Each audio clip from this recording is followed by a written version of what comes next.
हमारा कॉन्सेप्ट हो गया था कि हम यूनिक कांस्टेंट यूज कर सकते हैं, नॉर्टनल कांस्टेंट होता है, प्राइमरी की कांस्टेंट होता है, कंपोजिट की कांस्टेंट होता है, उसके बाद चेक कांस्टेंट और डिफॉल्ट कांस्टेंट। इतने सारे कांस्टेंट हमने पढ़े थे। लास्ट कांस्टेंट हमारा क्या है उसकी बात करते हैं, और उसका नाम है फॉरेन की कांस्टेंट।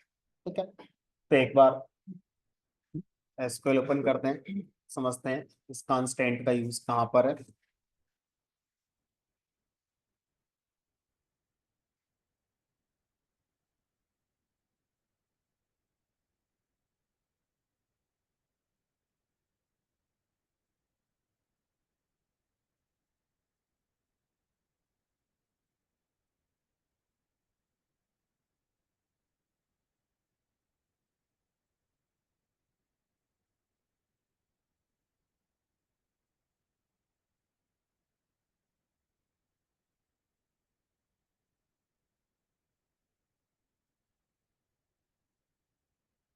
तो हमारे पास टेबल चल रही है, select star from students, table चल रही है। अब हम ये चाहते हैं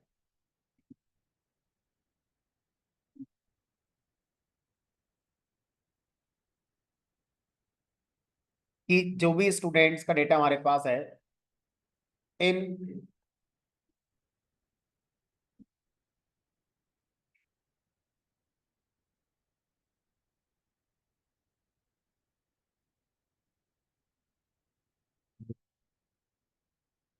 हम चाहते हैं एक टेबल और बनाई जाए,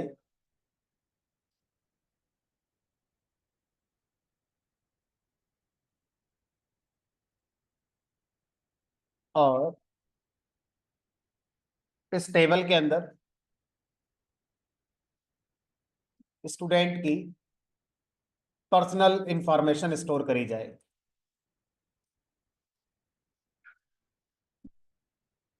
पर्सनल इंफॉर्मेशन, पर्सनल इंफॉर्मेशन का मतलब हो गया जैसे उसका आधार, उसका एड्रेस, उसका मोबाइल नंबर, ये इंफॉर्मेशन हम अलग टेबल में स्टोर करना चाहते हैं। तो मान लीजिए मैंने किसी स्टूडेंट का आधार यहाँ पे लिख दिया 1234, एड्रेस में मान लो कुछ भी डाल दिया, मोबाइल नंबर मान लो कुछ भी डाल दिया। तो आप ये कैसे रिलेट करेंगे कि ये वाला जो इंफॉर्मेशन है ये इस टेबल के किस स्टूडेंट की इंफॉर्मेशन है, ये कैसे इसमें रिप्रेजेंट करेंगे।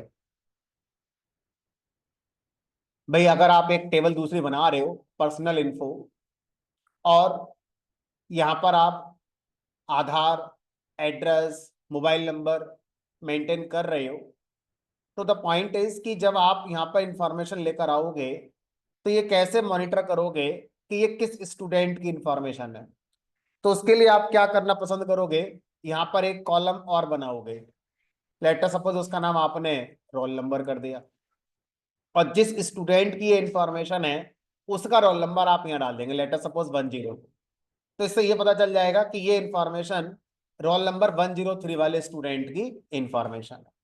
ठीक है, अब मान लीजिए आपने एक और रिकॉर्ड इंसर्ट करा, यहां पर आपने आधार कुछ भी लिख दिया, मोबाइल नंबर, एड्रेस आपने कुछ भी लिख दिया, और यहां कर दिया 201। अब बताओ ये वाली इंफॉर्मेशन किस स्टूडेंट की है, 201 की। लेकिन क्या ये स्टूडेंट एग्जिस्ट करता है आपके इस टेबल के अंदर? तो हम ये चाहते हैं कि इस पर्सनल इंफॉर्मेशन टेबल जो आप बनाएंगे अभी, उसमें सिर्फ उन्हीं स्टूडेंट की इंफॉर्मेशन हम स्टोर करेंगे जो ऑलरेडी हमारी स्टूडेंट टेबल में है। अगर कोई भी ऐसी इंफॉर्मेशन जो किसी स्टूडेंट की यहाँ पर इंसर्ट होती है जो एग्जिस्ट नहीं करता हमारी स्टूडेंट टेबल में, तो हम चाहते हैं ये एरर आ जाए। एरर में लेकर आना चाहिए लाइक कि ये स्टूडेंट एग्जिस्ट नहीं करता है वहां पर, इसलिए इसको इंसर्ट नहीं कर सकते। ये काम कैसे करेंगे, यानी कि किसी भी टेबल में रिकॉर्ड इंसर्ट करना, यानी कि इस टेबल में मैं रिकॉर्ड को इंसर्ट करना चाहता हूं रिलेटिव टू दिस टेबल, इस टेबल के सापेक्ष में।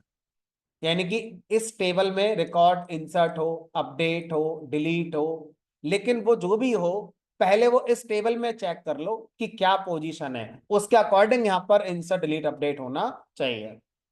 तो ऐसे कैसे दो टेबल आपस में रिलेट हो सकती हैं?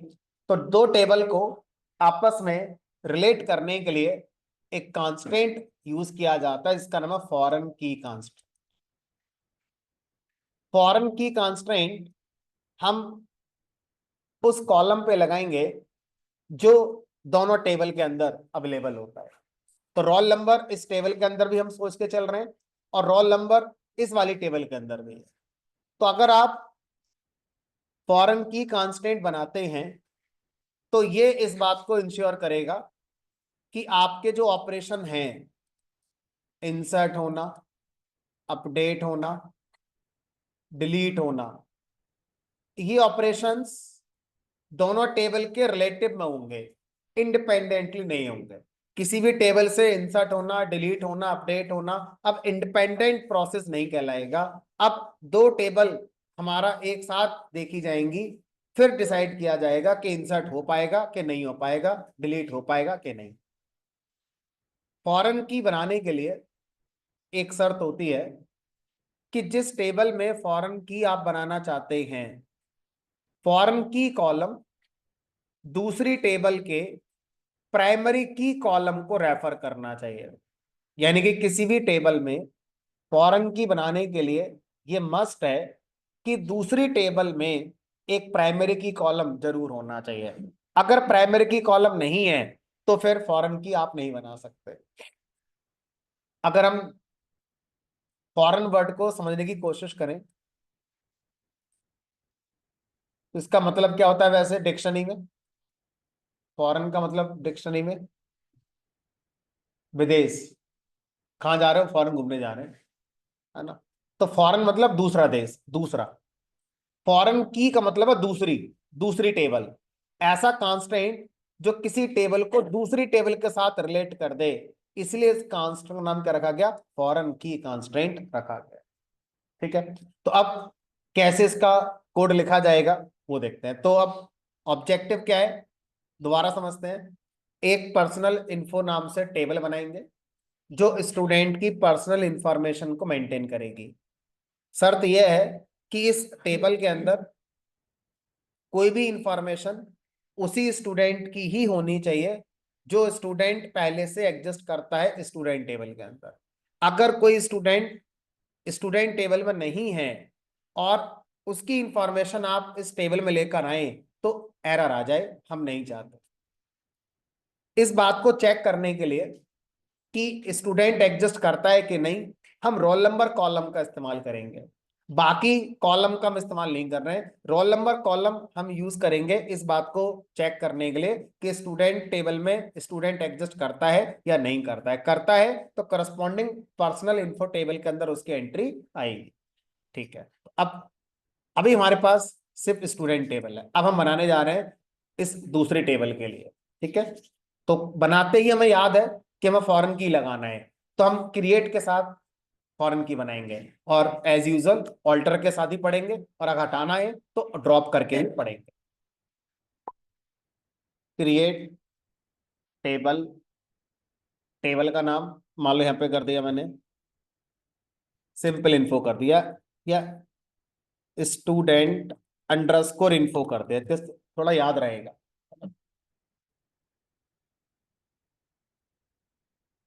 तो एक टेबल बनाई स्टूडेंट इन्फो।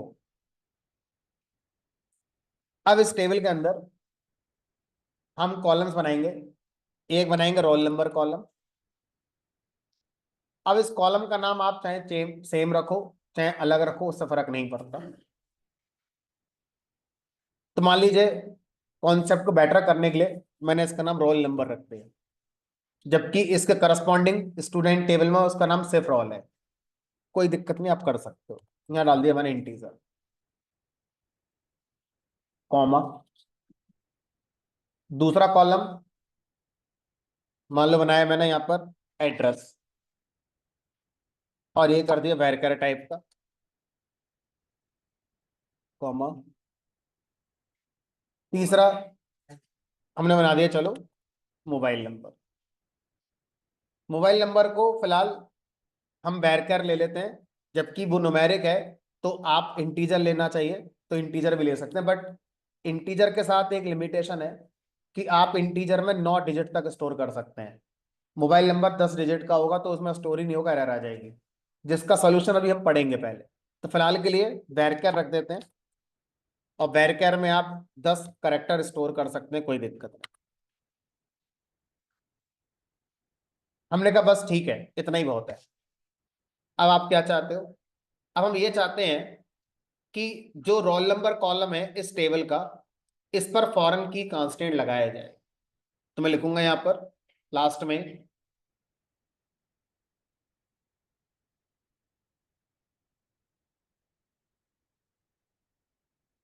कांस्टेंट, कांस्टेंट का नेम कुछ भी दे दो। तो मैंने दे दिया रोल अंडरस्कोर एफ के, फॉरेन की, ऐसे करके, और कांस्टेंट का टाइप फॉरेन की, ब्रैकेट में इस टेबल के उस कॉलम का नाम जिस कॉलम को आप फॉरेन की बनाना चाहते हैं। तो हमने क्या प्लान किया है, इस टेबल के किस कॉलम को फॉरेन की बनाएंगे? Roll number. अब इस टेबल में जो कॉलम फॉरेन की बन रहा है वो तब बन सकता है जब वो किसी दूसरी टेबल के प्राइमरी की कॉलम को रेफर करे। तो यहां लिखेंगे रेफरेंसेस, उस टेबल का नाम जिसके प्राइमरी की कॉलम को ये रेफर करेगा। क्या नाम है उस टेबल का? स्टूडेंट्स। ब्रैकेट में उसके उस कॉलम का नाम जो प्राइमरी की है वहां पर, कौन है वहां पर प्राइमरी की? हमारा रोल। अगर यहाँ पर रोल नंबर प्राइमरी की नहीं है तो फिर फॉरेन की शायद नहीं लगेगी, एरर आ जाएगी, आपको लगाना पड़ेगा। उसके बाद आपका टेबल का पैरेंथेसिस क्लोज करते हैं। तो इस तरह से फॉरेन की कांस्टेंट लगा दिया जिसका नाम ये है। इसका इस्तेमाल ड्रॉप करने के टाइम पर किया जाता है, और इस टेबल के रोल नंबर पे लगाया है जो रेफर कर रहा है स्टूडेंट टेबल के रोल नंबर कॉलम।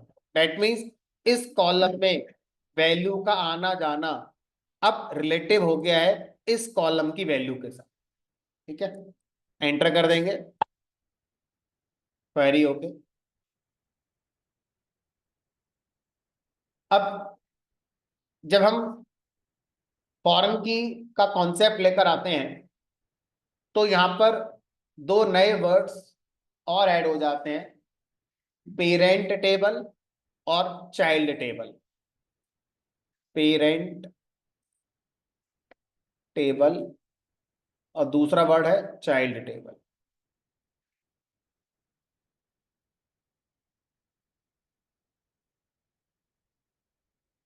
तो अब पेरेंट टेबल वो टेबल होती है जिस पर प्राइमरी की लगी हुई है, जो पहले से एग्जिस्ट करती है, और चाइल्ड टेबल वो टेबल कहलाएगी जिसने फॉरेन की बनाई है, जो बाद में बनी है।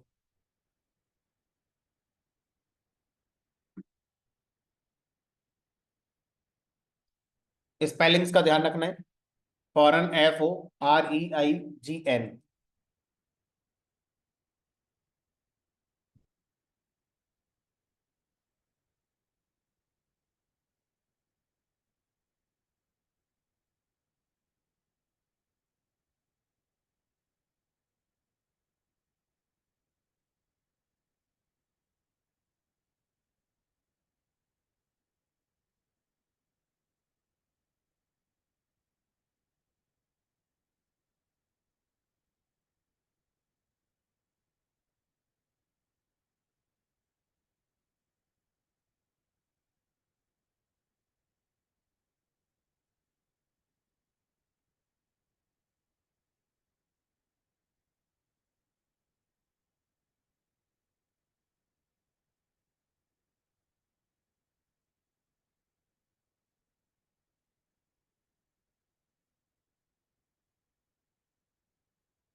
कोई भी रो जो पेरेंट टेबल के अंदर है उसको पेरेंट रो कहा जाएगा।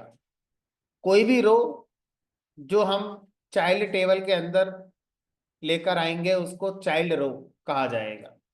तो मैं क्या करता हूं, इंसर्ट करता हूं इस टेबल के अंदर, इंसर्ट इनटू टेबल का नेम,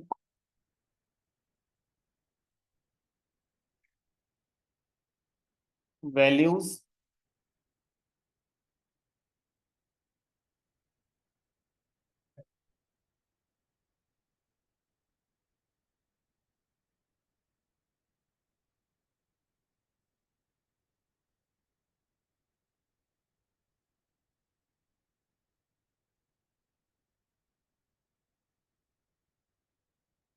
अब यहाँ पे सबसे पहले हम एड्रेस, नहीं सबसे पहले रोल नंबर डालेंगे। तो रोल नंबर मैंने डाला यहाँ पर, मान लो 103, कॉमा, फिर एड्रेस डालेंगे। सिंपलिसिटी के लिए मैंने नोएडा डाल दिया, आप कुछ भी डाल सकते हैं। उसके बाद मोबाइल नंबर मैंने लिख दिया स्ट्रिंग 123, आप कुछ भी लिख देना, मैंने सिंपल लिख दिया। अब जब मैं इसको एंटर करूंगा तो सबसे पहले जिस कॉलम पर फॉरेन की लगी हुई है इस पर, इसमें जो डेटा इंसर्ट किया जा रहा है 103, पहले जाके चेक किया जाएगा इसके करस्पॉन्डिंग जो इस टेबल में रोल नंबर कॉलम है, क्या ये वाला डेटा इस कॉलम में मौजूद है। अगर है तो ये इंसर्ट होगा, और अगर ये वैल्यू इस कॉलम में नहीं निकली तो इंसर्ट नहीं होगी। यहां पर गए, ये वैल्यू है, all is well, integrity maintain हो रही है, कोई दिक्कत नहीं है। अब मैंने क्या करा, इंटेंशनली एक रिकॉर्ड इंसर्ट करा 203, और मान लो ये दिल्ली में रहता है और इसका मोबाइल नंबर है मान लो 223। अब इस वाली वैल्यू को इस वाले कॉलम में चेक करेंगे स्टूडेंट टेबल की, सर है ही नहीं, इंसर्ट नहीं होगा रिकॉर्ड, एरर आ गई। Can not add or update a child row. Child row मतलब वो रो जो चाइल्ड टेबल के अंदर आनी है उसको चाइल्ड रो कह रहे हैं। क्यों नहीं हो रहा है, क्योंकि आपका फॉरेन की कॉन्स्ट्रेंट फेल हो गया। जो फॉरेन की कॉन्स्ट्रेंट है वो आपका फेल हो गया, फॉरेन की कॉन्स्टेंट फेल। फॉरेन की कॉन्स्टेंट फेल कब होगा, जब चाइल्ड टेबल में कोई रिकॉर्ड इंसर्ट किया जाए और उस चाइल्ड टेबल की फॉरेन की का करस्पॉन्डिंग जो प्राइमरी की कॉलम था दूसरे टेबल में वो रिकॉर्ड वहां एग्जिस्ट ना करे, तो फॉरेन की कॉन्स्टेंट आपका फेल हो जाएगा। अब अगर हम एक रिकॉर्ड और इंसर्ट करते हैं, हाँ जी, मान लीजिए यहां पर मैंने करा 101,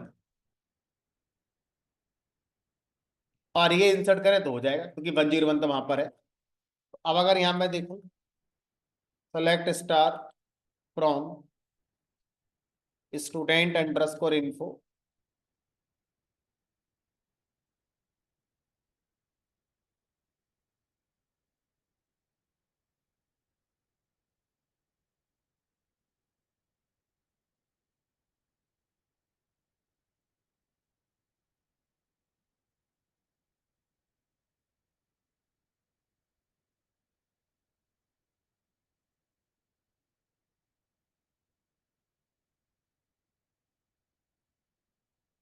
हाँ तो जो टेबल आपकी स्टूडेंट वाली है उसमें प्राइमरी की कॉलम नहीं है, वो आपका रोल नंबर यूनिक है तब भी हो जाएगा, चल जाता है। प्राइमरी की या यूनिक में से कोई एक होना चाहिए। हाँ, इतना नहीं होगा तब भी चल जाता है। स्टैंडर्ड कहता है प्राइमरी की रेफर करना चाहिए, बट कई मामलों में देखा गया है कि यूनिक की पे भी चल जाता है। अब इंटरेस्टिंग फैक्ट्स जो इंटरव्यू के अंदर आपसे पूछे जाते हैं, जहां पर हम लोग शायद प्रैक्टिस करके अगर नहीं गए तो आंसर देने में दिक्कत होगी।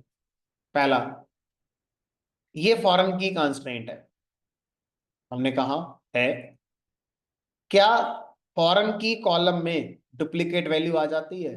दैट मीन्स अगर मैं एक रिकॉर्ड और इंसर्ट करूं 101 का, वो कह रहा है मैंने एक फ्लैट और ले लिया है नोएडा के अंदर, अब मेरा एड्रेस नोएडा का भी हो गया है 101 वाले का, मोबाइल नंबर वही है, तो क्या ये इंसर्ट हो जाएगा? फॉरेन की क्या डुप्लीकेट वैल्यू कंटेन करते हो? According to rule child table में जो रिकॉर्ड इंसर्ट हो रहा है वो पेरेंट टेबल में होना चाहिए, है। Answer is yes. फॉरेन की डुप्लीकेट हो सकती है, फॉरेन की का यूनिक होना ऐसा कोई रूल नहीं। दूसरा क्वेश्चन, क्या फॉरेन की मिसिंग हो सकती है? मतलब मैं चाइल्ड टेबल के अंदर एक रिकॉर्ड इंसर्ट कर रहा हूं और मैं रोल नंबर ही नहीं बता रहा किसका है वो, एड्रेस बताऊंगा, मोबाइल नंबर बताऊंगा। हमने कहा चलो insert into student info, address बता दिया, मोबाइल नंबर बता दिया, वैल्यूज, और यहां पर एड्रेस मान लो दे दिया नोएडा, मोबाइल नंबर 333, अब रोल नंबर मिसिंग है। Answer is yes. यानी कि फॉरेन की कॉलम मिसिंग वैल्यू भी कंटेन कर सकता है, फॉरेन की कॉलम डुप्लीकेट वैल्यू भी कंटेन कर सकता है। अच्छा, अब ये बताओ, मुझे इस वाले का रोल नंबर पता चल गया लेटर ऑन, अब मुझे इसको सही करना है, तो कैसे करोगे सही? कौन सी कमांड चलेगी? अपडेट। अब देखते हैं, update student info set roll number is equal to 501 where mobile number is equal to 333।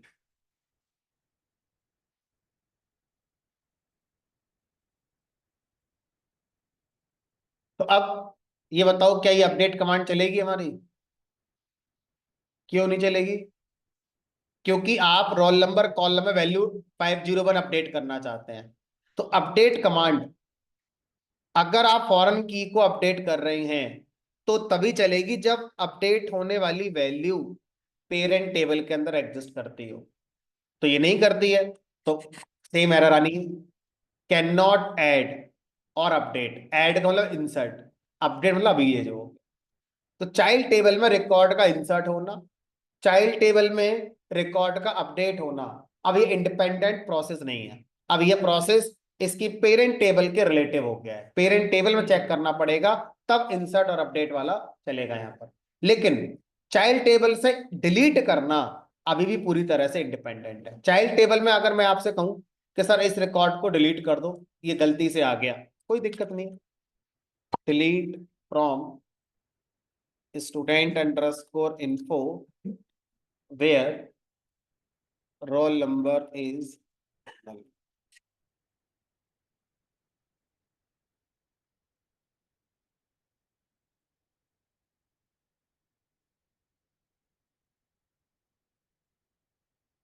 Window 10 में कमांड लाइन की स्क्रीन को क्लियर करने के लिए कोई अलग से ऑप्शन नहीं है, लेकिन आप ऐसा कर सकते हैं कि आप स्क्रॉल बार से यहां से ऐसे करके क्लियर कर सकते हैं, ऐसे करके, अलग से कोई कमांड नहीं है जिस समय स्क्रीन को क्लियर कर ले। अब विंडो 11 में कुछ लोगों ने बताया मुझे कि सर 11 में ये स्क्रॉल बार का फीचर नहीं आता है। एक बार देखकर बताएंगे किसी का विंडो 11 है तो? नहीं आ रहा? आ रहा है, मिक्सचर है मतलब। विंडो 11 आपके पास भी है, आपके पास भी है, किसी के में आ रहा है, किसी के में नहीं आ रहा, तो आप अपने लेवल पर देख सकते हैं। माई सीक्वल कमांड लाइन में अपना कोई निजी फीचर नहीं है जो एक स्टैंडर्ड हो, ठीक है? तो फिलहाल जिनके में आ रहा है वो इस फीचर का यूज कर सकते हैं, जिनके में नहीं आ रहा है वो लास्ट में जाके अपना लिख सकते हैं। यही ऑप्शन है फिलहाल के लिए।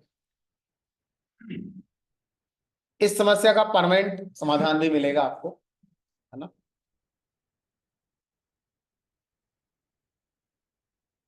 अब सर जो पेरेंट टेबल है, क्या उस पर भी कोई कंडीशन होगी कि आप ये नहीं कर सकते वो नहीं कर सकते? अभी हमने चाइल्ड टेबल पर कंडीशन देखी कि चाइल्ड टेबल में इंडिपेंडेंटली इंसर्ट नहीं हो सकता, अपडेट नहीं हो सकता, डिलीट हो सकता है।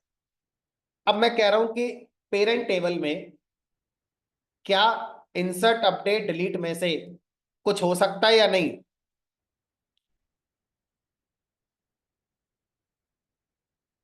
इसमें मैं कुछ इंसर्ट करूं तो क्या इस पर कोई फर्क पड़ने वाला है? नहीं। इंसर्ट कमांड पेरेंट टेबल में इंडिपेंडेंटली चलेगी। चला के दिखाता हूं। Insert into students values, course का नाम मान लो फुल स्टैक कर दिया, रोल नंबर मान लो 104 कर दिया, नाम मान लो हार्दिक कर दिया, और मार्क्स 81.4 कर दिया। हो गया आंसर, कोई दिक्कत नहीं।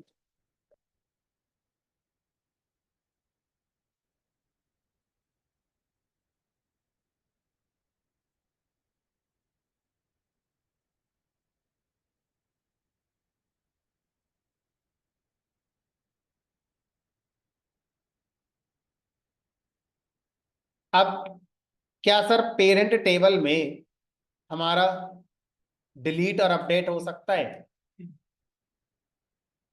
हमने कहा ये कंडीशन होगा। मान लो मैं यहां पर ऐसे कर देता हूं, ध्यान से समझिएगा। Update roll number, update students, set roll number equal to 500, where roll number is equal to 101। अगर ये कमांड चल गई, इसका मतलब मैं जिसका रोल नंबर 101 है उसका रोल नंबर क्या चेंज करने जा रहा हूं? 500। तो अब ये बताओ, अगर ऐसा मान लो हो गया तो इस चाइल्ड टेबल के अंदर एक रिकॉर्ड ऐसा एग्जिस्ट नहीं करने लगेगा जो वहां पर है ही नहीं अब, क्योंकि 101 अब पेरेंट टेबल में है ही नहीं, वो क्या बन चुका है? 500। लेकिन सर वो यहां तो बदला ही नहीं, तो पेरेंट टेबल को मना कर दिया जाएगा कि ये काम नहीं कर सकते। कुछ और अपडेट करना है तो कर लो, लेकिन ये नहीं कर सकते। क्यों नहीं कर सकते? क्योंकि ये ऑलरेडी चाइल्ड टेबल में जा चुका है। अगर ये यहां बदल गया तो चाइल्ड टेबल में एक पिक्चर ऐसी क्रिएट हो जाएगी कि वहां पर एक ऐसा रिकॉर्ड आ गया जो यहाँ है ही नहीं, और जो कि वायलेशन है किसका? फॉरेन की कंस्ट्रेंट का। देखते हैं। इस बार आया कैन नॉट डिलीट और अपडेट पेरेंट रो। पेरेंट रो को आप अपडेट इस कॉन्टेक्स्ट में नहीं कर सकते। कुछ और करना है अपडेट, इसे करना है, इसे करना है, इसे करना है, कर लो, कोई दिक्कत नहीं। या कोई रिकॉर्ड जो वहां नहीं पहुंचा है उसे कर लो अपडेट, इसे कर लो, इसे कर लो, वहां पहुंचा ही नहीं है अभी तक, कोई दिक्कत नहीं। अब सोचो, अगर मैं यहां पर ऐसे कर दूं, delete from students where roll number equal to 101, ये रिकॉर्ड डिलीट हो जाएगा कि नहीं? नहीं होगा, क्योंकि अगर ये डिलीट हो गया तो फिर से एक इंप्रेशन क्रिएट हो जाएगा कि चाइल्ड टेबल में रिकॉर्ड एग्जिस्ट करता है 101 वाला, बट मेन टेबल में नहीं है, जो कि हो ही नहीं सकता। तो इसलिए ये डिलीट, ये हो जाएगा डिलीट, ये हो जाएगा, ये नहीं होगा। ठीक है? तो अगर मैं इसको डिलीट करना चाहता हूं तो फिर क्या करना होगा? पहले मुझे चाइल्ड टेबल से जाके इसको डिलीट करना होगा, तब यहां से डिलीट आपका ये हो पाएगा। ये सारा अगर आप चाहते हैं तो आप फॉरेन की को पढ़िए, और अगर ऐसा नहीं चाहते हैं तो फॉरेन की कोई जरूरत नहीं। ठीक है? तो फॉरेन की का पर्पस होता है इंसर्ट डिलीट अपडेट ऑपरेशंस को रिलेटिव टू टेबल्स करवाना, रादर देन इंडिपेंडेंट मैनर में। अभी तक सारे ऑपरेशन इंडिपेंडेंट होते थे, किसी टेबल पर इंसर्ट डिलीट अपडेट करना है कर लो, दूसरी टेबल कितनी है मुझसे कोई फर्क नहीं पड़ता। लेकिन अगर हम फॉरेन की को ले आते हैं तो फर्क हम डाल सकते हैं कि किसी भी टेबल में इंसर्ट होना, डिलीट होना, अपडेट होना, अब ये दूसरी टेबल के रिलेशन में डिसाइड होगा, इंडिपेंडेंटली नहीं।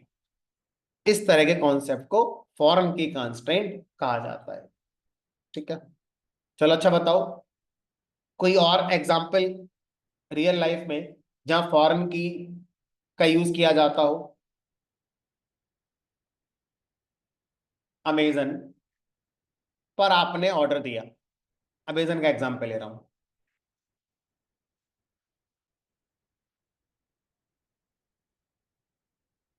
अमेजन में आपने ऑर्डर दिया, अमेजन वाले ने ऑर्डर की टेबल मेंटेन करी, order ID, order date, order price, order ID 1, order date मान लो 10 मार्च,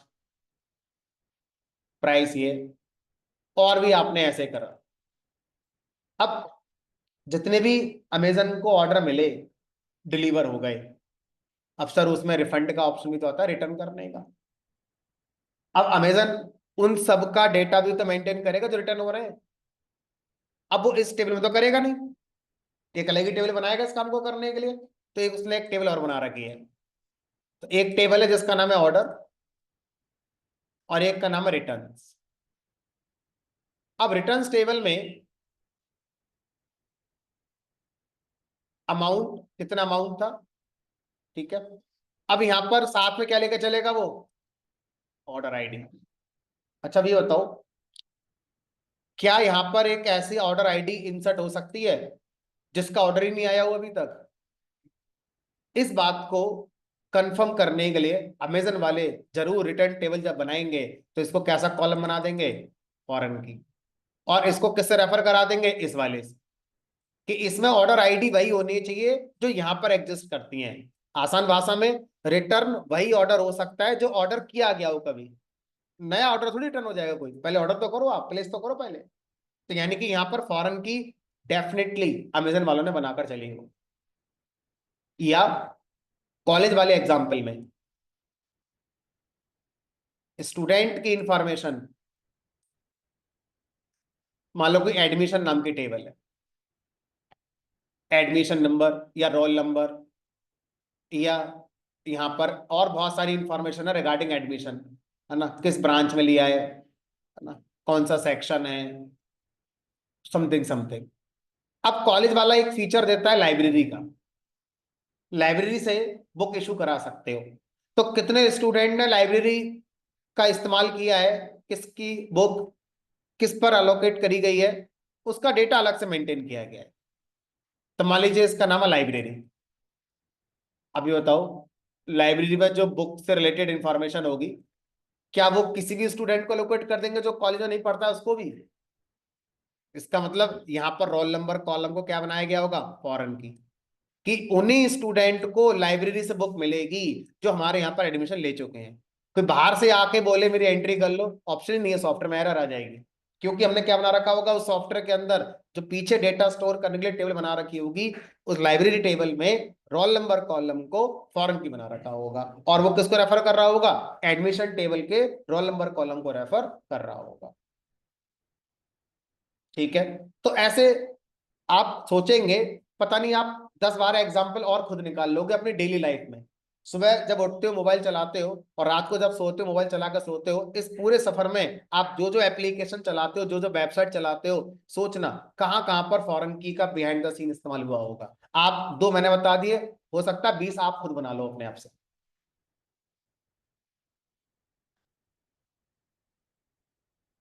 अब इस बात को लिख लेते हैं।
तो अगर आप ये चाहते हैं कि फॉरेन की कॉलम में डुप्लीकेट ना आए, नल ना आए, तो आप फॉरेन की कॉलम को प्राइमरी की साथ में लेके चल सकते हैं। यानी कोई कॉलम प्राइमरी की भी हो सकता है अपनी टेबल के लिए, और दूसरे के लिए फॉरेन की भी हो सकता है।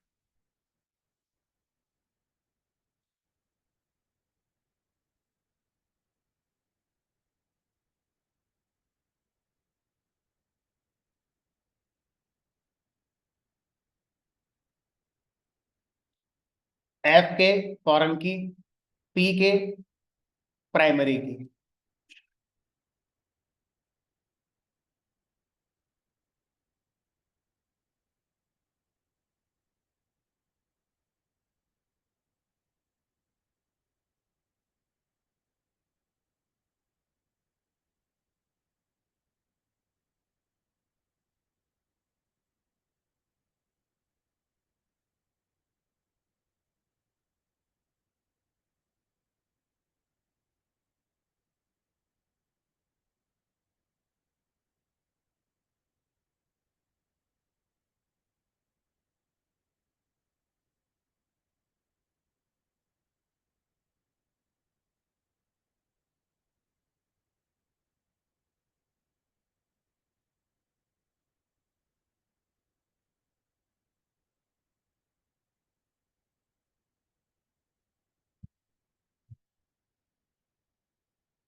तो अगर टेबल आपकी पहले ही बन चुकी होती है स्टूडेंट इंफॉर्मेशन वाली, और बाद में आपको ऐसा लगा कि अब इसका रिलेशन क्रिएट करना चाहिए स्टूडेंट टेबल के साथ, तो आप ऑल्टर कमांड से फॉरेन की को फिर ऐड कर रहे होते। तो ऑल्टर कमांड से फॉरेन की ऐड करने का सिंटैक्स सेम वही है जो यूनिक की और चेक कांस्टेंट ऐड करने का है।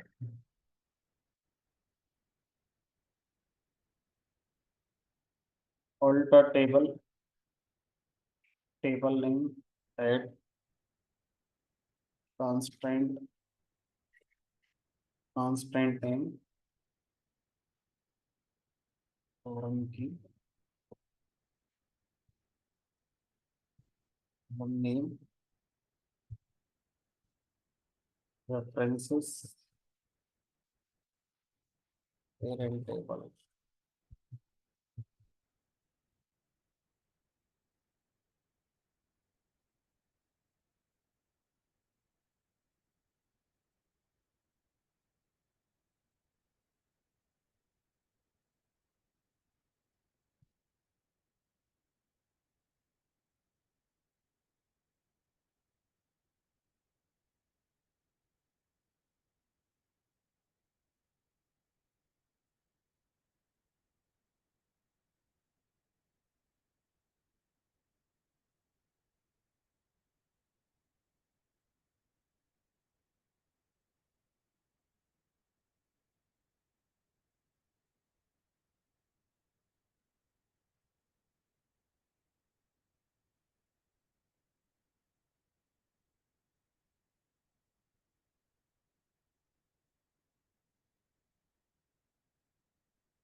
अब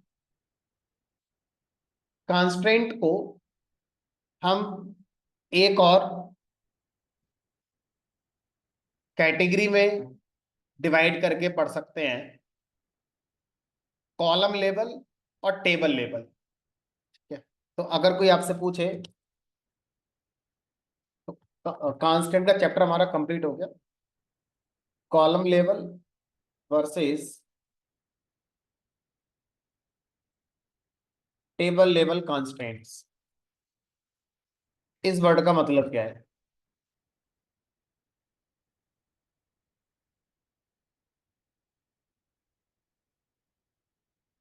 कोई भी कांस्टेंट जब आप टेबल को क्रिएट करते हैं और वो कॉलम की डेफिनेशन के टाइम पर ही लिखना हो, उसे कॉलम लेवल कांस्टेंट कहते हैं। कोई भी कांस्टेंट टेबल को बनाते समय कॉलम की डेफिनेशन के साथ नहीं लिखा जाता, बाद में कांस्टेंट कीवर्ड का यूज करके लिखा जाता है, उसे टेबल लेवल कांस्टेंट कहते हैं। तो अब बताओ जरा मुझे, कौन कौन से कांस्टेंट ऐसे हैं जो अब तक आपने पढ़े हैं? इन सातों में कौन कौन कॉलम लेवल कांस्टेंट है, पहले वो बताओ। कौन कौन था कॉलम लेवल कांस्टेंट? पहले कॉलम लेवल कांस्टेंट की बात करते हैं, pure column level constant, not null, column level है। यानी कि जिस समय आप कॉलम की डेफिनेशन आप बताते हो, उसी समय आपको कॉलम के डेटा टाइप के बाद लिखना पड़ेगा नॉट। ठीक है, बाद में टेबल के लास्ट में लिखने का ऑप्शन कोई नहीं है। ठीक है, उसके बाद डिफॉल्ट, ये कॉलम लेवल है। अब चेक कांस्टेंट कॉलम लेवल नहीं है, चेक कांस्टेंट टेबल के लास्ट में बनाया जाता है। यानी कि अगर हम बात करें फॉरेन की, कंपोजिट की, चेक, ये जो तीन कांस्टेंट हैं, ये तीनों के तीनों टेबल लेवल है। Table, table, table. Unique constant एक ऐसा कांस्टेंट है जिसको टेबल लेवल पे भी लगा सकते हो बाद में, और चाहो तो इसको कॉलम की डेफिनेशन के साथ भी लगा सकते हो। तो यूनिक कांस्टेंट दोनों कैटेगरी में बिलोंग करता है, कॉलम लेवल भी है और टेबल लेवल भी। ठीक है, जब इसे कॉलम लेवल बनाओगे तो इसका नाम नहीं दे सकते, ऑटोमेटिक जो नाम मिलेगा उसके साथ आपको एग्री करना पड़ेगा। जब आप इसे टेबल लेवल कांस्टेंट बनाते हो तो आप इसका नाम दे सकते। ठीक है, अब आता है प्राइमरी की। तो प्राइमरी की कांस्टेंट कैसा है? Column level constant. ठीक है, तो इस तरह से हमारे जो कांस्टेंट्स हैं उनका डिवीजन इस तरह से भी किया जा सकता है, कॉलम लेवल कांस्टेंट या टेबल लेवल कांस्टेंट। ठीक है, तो कोई नया टॉपिक नहीं है, जो हमने पढ़ लिया है उसी को हम डिवाइड कर देते हैं कि कौन सा क्या कहलाएगा।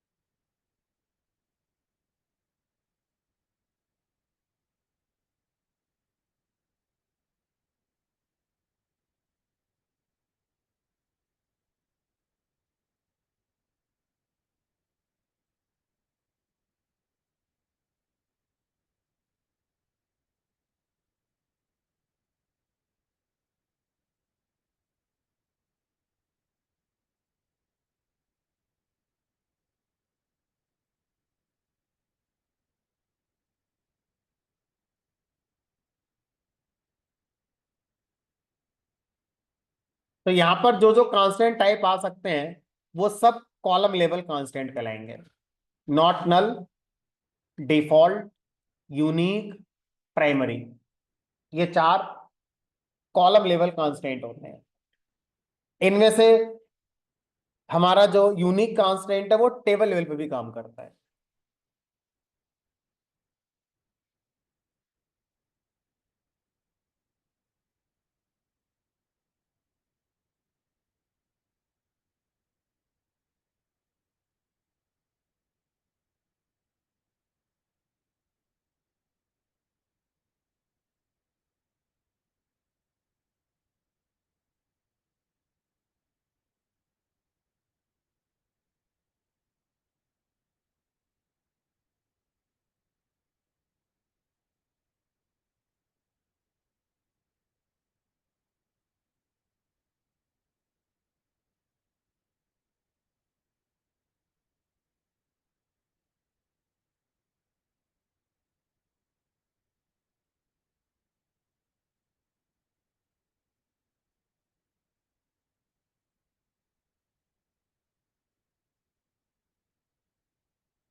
तो वो सारे कांस्टेंट जो सारे कॉलम की डेफिनेशन देने के बाद आप लगाते हैं, जितने देने हैं सारे दे लिए, उसके बाद लगाते हैं इस तरह से, तो ये आपका यहाँ पर जितने भी आएंगे वो सब टेबल लेवल कांस्टेंट कहलाएंगे।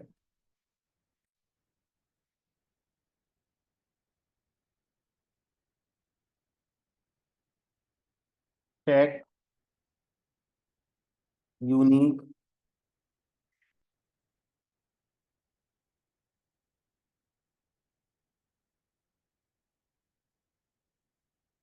और अभी लास्ट में कौन सा पढ़ाया था मैंने, फॉरेन।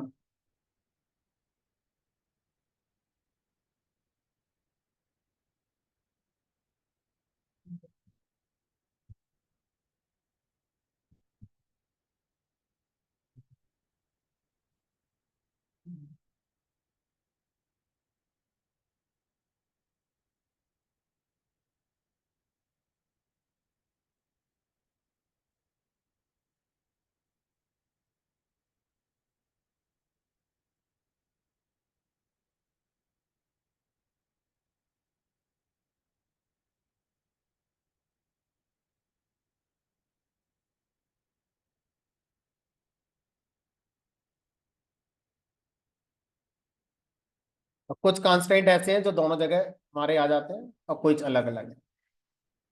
कोई बहुत ज्यादा खास ऐसा टॉपिक नहीं है जो हमें बहुत ज्यादा ध्यान रखना, बट कई बार इंटरव्यू में या कहीं एग्जाम वगैरह में ये वर्ड सुना मिल जाएगा, लिखा मिल जाएगा, column level constant, table level constant, तो एक अंडरस्टैंडिंग होनी चाहिए, हाँ भाई क्या बात हो रही है।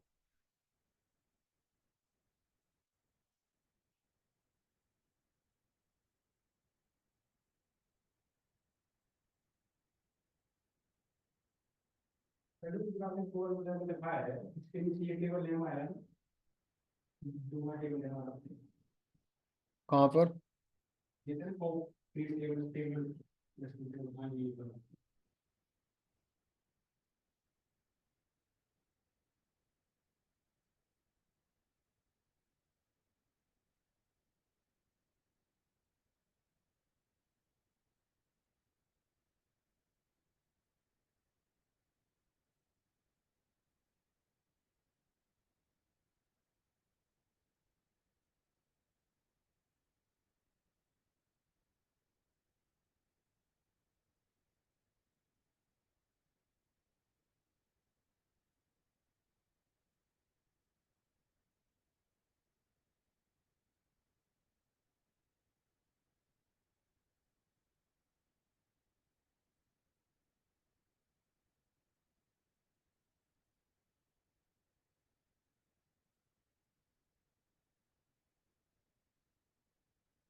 चलो, अब हमारे पास एक टेबल और चल रही है जो हमने शायद ईएमपी नाम से बना रखी है, अगर हमारे पास हो तो,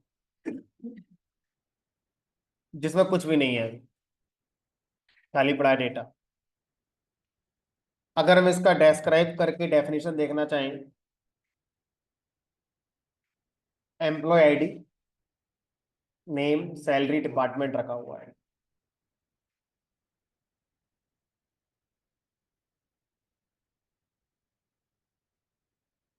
अब हम क्या चाहते हैं वो समझिए। अब हम ये चाहते हैं कि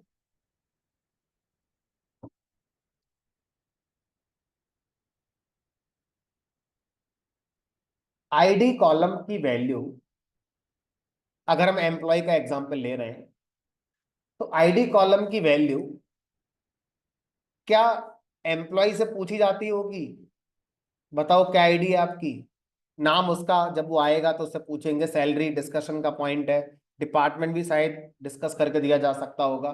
क्या आईडी कभी एम्प्लॉय से पूछी जाती होगी? क्या लोगे? कैसी होती होगी? एक इंटीजर टाइप की प्री डिफाइंड। और ये प्री डिफाइंड मतलब कंपनी का एचआर जनरेट करेगा, कंपनी का एचआर के ऊपर है कि क्या आईडी देना चाहता है वो। नहीं, फिर कौन करेगा डिसाइड आईडी क्या होनी चाहिए एम्प्लॉय की? कोई नहीं करेगा, ऑटो जनरेटेड। बैंक में अकाउंट नंबर कौन डिसाइड करता है? Auto generated. लास्ट नंबर जो होता है उसे +1 कर दो, ये तो होता है। और क्या होता है? यानी कि अगर हम किसी भी ऐसे कॉलम पर काम करना चाहते हैं जिसमें इंसर्ट होने वाली इंफॉर्मेशन यूजर पे डिपेंड करती नहीं है कि यूजर कौन है, वो हमारे सिस्टम के अकॉर्डिंग एक ऑर्डर के अकॉर्डिंग अपने आप जनरेट होती रहे, तो ऐसे कॉलम पर हम एक प्रॉपर्टी डिफाइन करते हैं, ऑटो इंक्रीमेंट प्रॉपर्टी। तो ऑटो इंक्रीमेंट एक कॉन्सेप्ट होता है एसक्यूएल के अंदर, जो हमें फैसिलिटी देता है किसी भी कॉलम में इंसर्ट होने वाली वैल्यू ऑटोमेटिकली लास्ट वैल्यू पर या मैक्स वैल्यू पर +1 होकर इंसर्ट हमारी हो जाएगी। तो अब मैं चाहता हूं कि इस टेबल पर हम ऑटो इंक्रीमेंट को ऐड करें। तो अब ऑटो इंक्रीमेंट ऐड कैसे करेंगे? टेबल बन चुकी है, अगर टेबल बन चुकी है तो ऑटो इंक्रीमेंट हमें ऐड करना होगा, तो ऑल्टर कमांड से हम लोग करेंगे। अब कैसे करेंगे देखो, ऑल्टर टेबल EMP। अब आगे हमें क्या करना है? EID कॉलम की डेफिनेशन को चेंज करना है। क्या लगाए यहां पर? मॉडिफाई। ठीक है, मॉडिफाई कॉलम, कॉलम का नाम EID। और मॉडिफाई का रूल है कि जब भी मॉडिफाई के साथ किसी कॉलम को मॉडिफाई करते हैं तो क्या करना होगा? उस पर इंटीजर यानी कि जो डेटा टाइप है वो मुझे बताना ही पड़ेगा। अब अगर आप ध्यान से देखो तो यहां पर इस कॉलम को आप ऑटो इंक्रीमेंट बनाना चाहते हैं। ऑटो इंक्रीमेंट बनाने के लिए एक रूल होता है कि वही कॉलम ऑटो इंक्रीमेंट बनाया जा सकता है जिस पर यूनिक की या प्राइमरी की में से कोई एक लगाओ। अगर किसी कॉलम पर यूनिक की या प्राइमरी की नहीं लगी हुई है तो आप उसको ऑटो इंक्रीमेंट नहीं बना सकते। जैसे अभी मैं कोशिश करता हूं, alter table EMP modify column EID integer, और यहां पर मान लो लिख दिया मैंने auto increment, auto underscore increment. तो ऑटो अंडरस्कोर इंक्रीमेंट एक कीवर्ड है जो किसी कॉलम को ऑटो इंक्रीमेंट बनाने के लिए यूज किया जाता है। देखते हैं क्या होता है, बन जाएगा तो अच्छी बात है। Error, incorrect table definition, there can be only one auto column, auto increment column, and it must be defined as a की कॉलम, मतलब यूनिक की या प्राइमरी की। तो जब की कॉलम की बात होती है तो यूनिक की या प्राइमरी की को जनरली रेफर कर रहे होते हैं। तो अब मुझे क्या करना पड़ेगा? पहले पहले EID कॉलम को क्या बना कर आना पड़ेगा? प्राइमरी की। यानी ऑल्टर कमांड का यूज करके कर सकते हैं इस काम के लिए।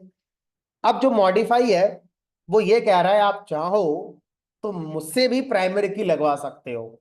हमने कहा आप ही लगा दो, क्योंकि इस्तेमाल तो मॉडिफाई करना ही पड़ेगा मुझे। तो यहां पर क्या करा मैंने? EID इंटीजर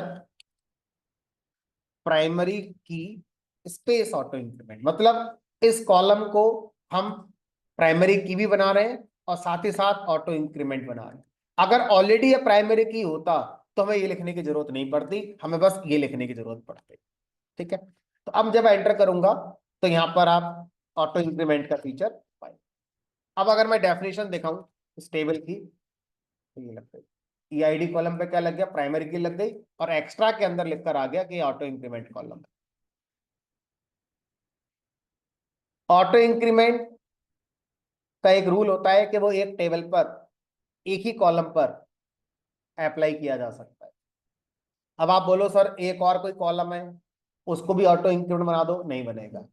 एक टेबल पर एक ही ऑटो इंक्रीमेंट प्रॉपर्टी यूज की जा सकती है। और जिस कॉलम पर ऑटो इंक्रीमेंट लगा रहे हो उसके रूल या तो यूनिक की या प्राइमरी की होना चाहिए। दूसरा रूल न्यूमेरिक कॉलम होना चाहिए। बैरकर कॉलम पर नहीं लगेगी। आप सोचो बैरकर पर लगा दूंगा, नहीं लगेगी। इंटीजर कॉलम पर ही आपकी ये लगती है।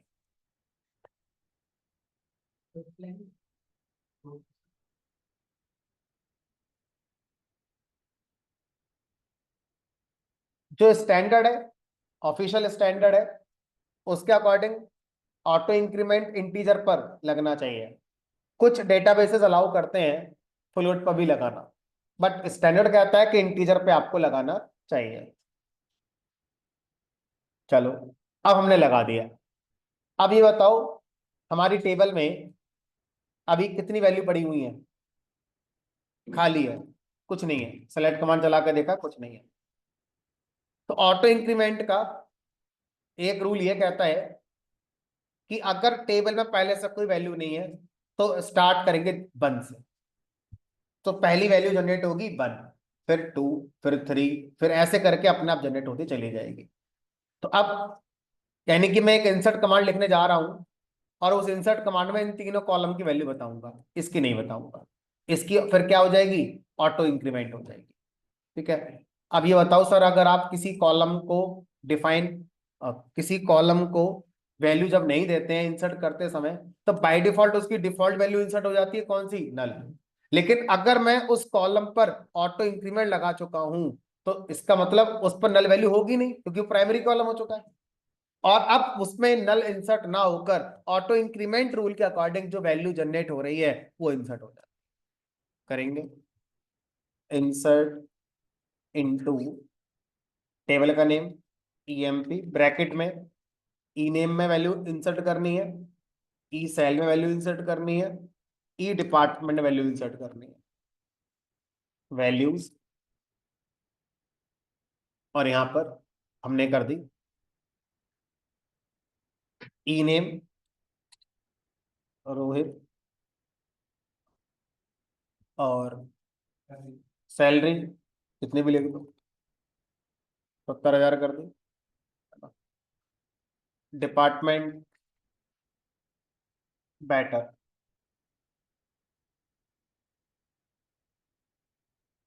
अब सर दिखाना जरा, ईएमपी टेबल अपने आप इंसर्ट हो गई गाड़ी।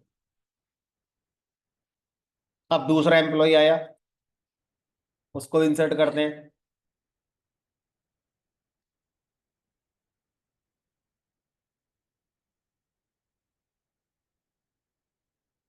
ऑटो इंक्रीमेंट अपने आप हो गया होगा। तो इस तरह से अब आपकी हेडेक खत्म इस कॉलम को लेकर। ऑटो इंक्रीमेंट अपने आप वैल्यू जनरेट करता रहेगा। एम्प्लॉय के बाद employ name, employ salary, employ department लिख देना होगा। नहीं लिखेंगे तभी तो वो चलता चला जाएगा। इंक्रीमेंट तो होता चला जाएगा। चलो ये भी करके देख लेते हैं, मान लो मैंने ये नहीं लिखा।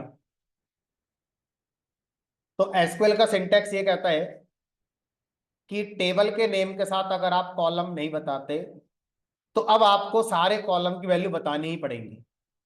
भले ही वो ऑटो इंक्रीमेंट है नहीं है, डिफॉल्ट है नहीं है, उससे फर्क नहीं पड़ता। तो अब ये मुझे लगता है शायद एरर देना चाहिए।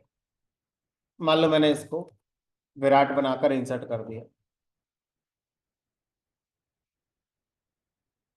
Column count does not match value count, यानी ऑटो इंक्रीमेंट होते हुए भी हमें वो सिंटैक्स यूज करना है जो स्पेसिफिक कॉलम वाला होता है ना। तो अब अगर मैं इसको चाहता हूं इंसर्ट करना तो मुझे ये बताना ही पड़ेगा कि कौन कौन से कॉलम आप इंसर्ट करना चाहते हो, और जो ऑटो इंक्रीमेंट है वो मत बताओ यहाँ पर, तब वो ऑटो इंक्रीमेंट वाला काम वहां पर हो रहा होगा। ठीक है। Name, salary, salary E sal थी ना, ई नेम, ई सेल, और ई डिपार्टमेंट।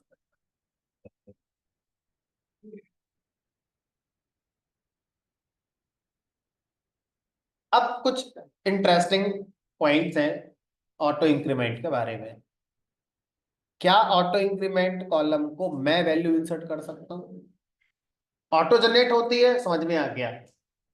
अगर मैंने इंसर्ट कर दी तो मना करेगा कि आप क्यों कर रहे हो, मैं ही करूंगा, आप मत करो? नहीं, हम भी कर सकते हैं। अगर मैं इंसर्ट करना चाहता हूं खुद से, तो मैं ये बता ही नहीं रहा, हमने हम खुद ही इंसर्ट करेंगे। और मान लो अब मैंने यहां पर इंसर्ट कर दी 5,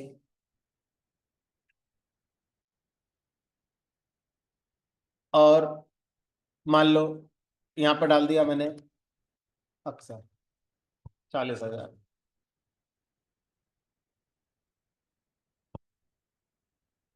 ऑलराउंडर। तो अब हो गई data too long for E department. अच्छा, ई डिपार्टमेंट की वैल्यू हमारा 10 कैरेक्टर की होनी चाहिए। हमने 1 2 3 4 5 6 7 8 9 10 11 कर दिया, कोई बात नहीं। अब देखते हैं सेलेक्ट चला, तो 4 गायब हो गया। हमने कहा इससे फर्क नहीं पड़ता, आपने अगर कहा है तो इंसर्ट होगा। लेकिन ध्यान रखना, आपने अगर कहा है तो उसको 1 2 3 मत कर देना, क्योंकि 1 2 3 तो ऑलरेडी आ चुके हैं, वो प्राइमरी की कॉल में डुप्लीकेट हो नहीं सकता है। तो जब आप अपना इंसर्ट करेंगे ऑटो इंक्रीमेंट, तो अलाउड तो है, बट जो रूल्स हैं वो फॉलो होने चाहिए आपके, कि वो मिसिंग नहीं होना चाहिए, वो आपका डुप्लीकेट नहीं होना चाहिए, and so on so on. अच्छा, अब ये बताओ, ऐसा करने के बाद अगर मैं फिर से ऑटो इंक्रीमेंट की तरफ जाता हूं, कि भाई ऑटो इंक्रीमेंट से ही हम लेकर आएंगे,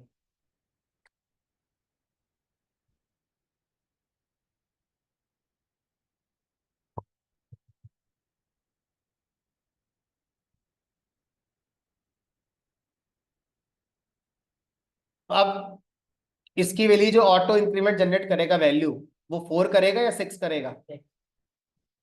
तो ऑटो इंक्रीमेंट का रूल है मैक्स वैल्यू +1। अभी तक मैक्स वैल्यू क्या आ चुकी है? 5। तो उसके बाद अगली वैल्यू 6 आएगी। अब 4 तो तभी आएगा जब खुद इंसर्ट करोगे। ऑटो इंक्रीमेंट में 4 का नंबर कभी नहीं आएगा। अब आप 4 चाहते हो तो खुद ही लिखना पड़ जाएगा, तभी 4 आएगा।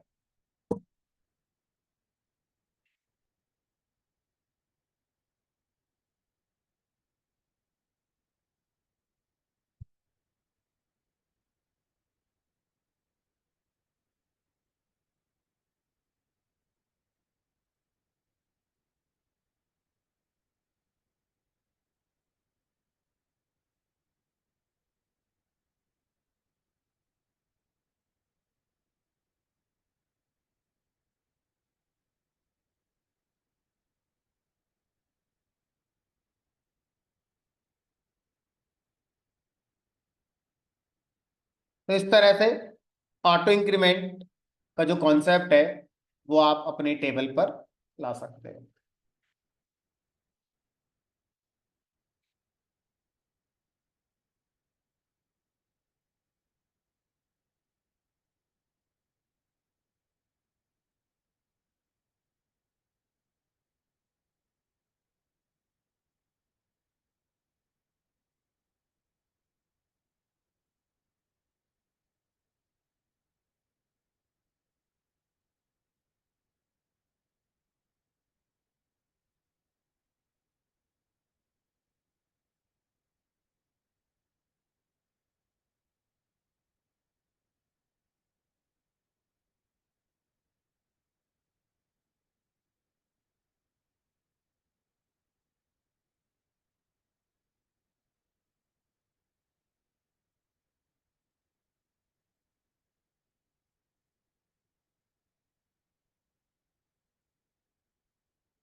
तो इसमें जब ड्रॉप करते हैं प्राइमरी ऑटो इंक्रीमेंट को, तो ड्रॉप कहीं नहीं है, मॉडिफाई से ही हम कॉलम की डेफिनेशन दोबारा देते हैं, जिसमें हम दोबारा में नहीं बताते कि वो ऑटो इंक्रीमेंट है, तो ऑटोमेटिकली ऑटो इंक्रीमेंट हट जाता है।